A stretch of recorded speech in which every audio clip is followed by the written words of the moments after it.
Pemirsa, tidak seperti hari biasanya, di bulan Ramadan ini kopi Semendo sepi pembeli, sehingga membuat para pedagang kopi Semendo mengeluh alami penurunan omset.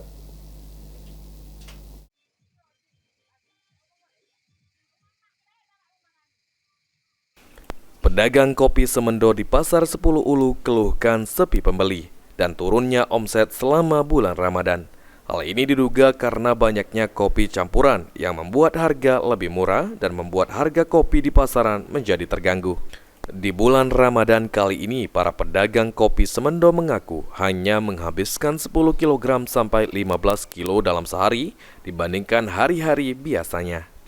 Untuk saat ini ada peningkatan penjualan kopi di pasar enggak? Untuk saat ini untuk harga penjualan kopi asli agak menurun karena gara-gara banyak dampak mau pakai kopi murah yang campur-campuran sama kopi saset. Kalau dewek kopi saset murah sudah ada gulanya tapi penyakitan kayak minumnya.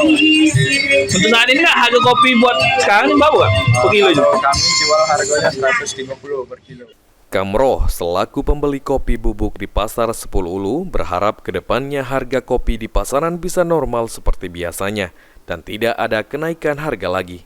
Bi, mana Bi tanggapan Bibi terhadap harga kopi ini lagi naik nih Bi? Pening jualnya. Gua nak pengen murah baik jualnya, belinya. Itu jual dinaikkan tak galak. Pengen nak 2.000.